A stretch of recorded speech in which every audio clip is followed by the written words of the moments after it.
Oh, I played a G1.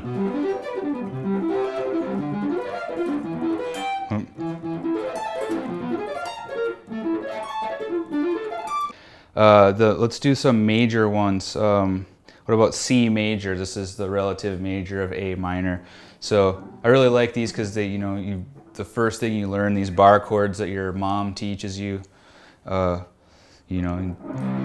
they come back into play. I forgot all about them and hadn't used them for 20 years or something, and I realized like everything, it's triadic. Melodic construction is triadic. It is not scalular. That's why people that overemphasize the scales have a lot of problems with their melodic sense sometimes. But anyway, so yeah, good old C major.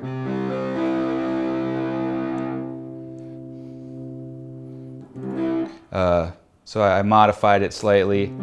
That turns into this. So this is the fifth is G, and the third is E. There's another fifth of G. There's the root C, the third E, the fifth G, and the root again. So there's only these three notes in the triad, and you can skip over them. You don't have to play all of them in order. Like when I used to practice my arpeggios, I always thought that you had to. Well, after a while, after 20 years or so, that kind of gets to be a. It's too predictable.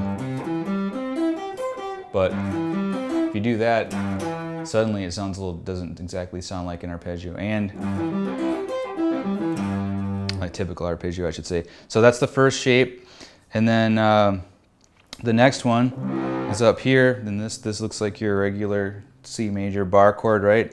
Just play those notes. You kind of have to put your finger, in between. The whole point is that you don't want the notes to run together too much.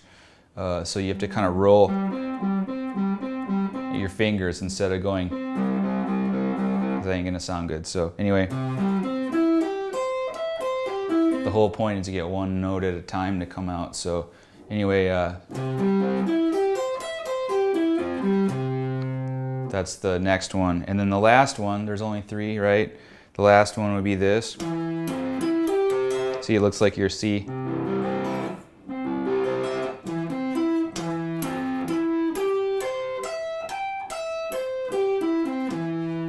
If I wanted to keep going and repeat, I'd have the same shape that we started with. So once again, now we've got the whole fretboard covered and know where all of the chord tones for a C major triad are.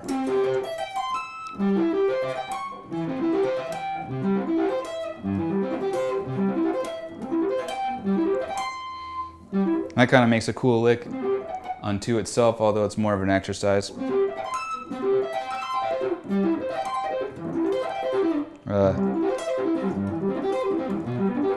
Oh, I played a G1.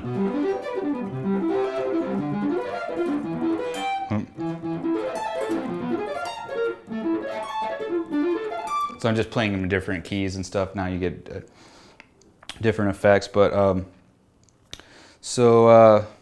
yeah, there's that would be a C major arpeggio. And I do want to talk a little bit about how to modify triads too, because you don't just have to play only the triad. The next thing that happens is you can start to add other notes. And this is how I think of music now. Instead of scales, I think of triads and notes to modify the triad with. So and in the end, you end up getting all the same exact notes of this whatever scale, the C major scale, for example, but you have a completely different way of thinking of it. It's more based on melodic ideas than having a bunch of scales, which are, those are useful, but that's not really how it's done. Anyway, so here let's say I had,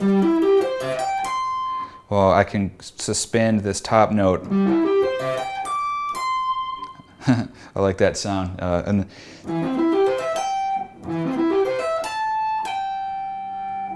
But every chord tone has a note that can be played in front of it. The root, if you play a line that ends on the root,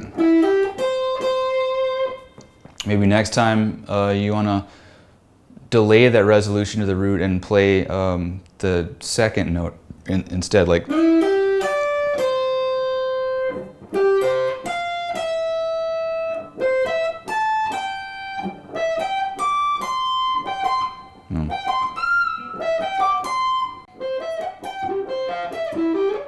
So it's more of that kind of a thing, and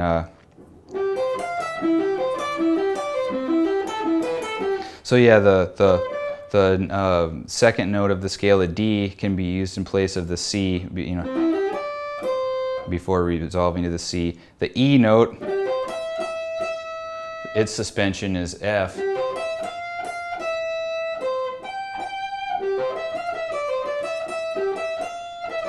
So same thing, you got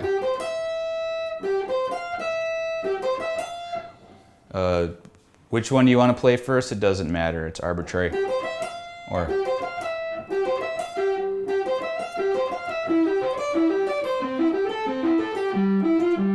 just making up patterns as I go along.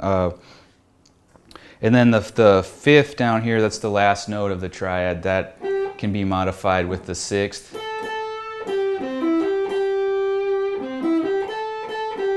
It can be modified with the seventh.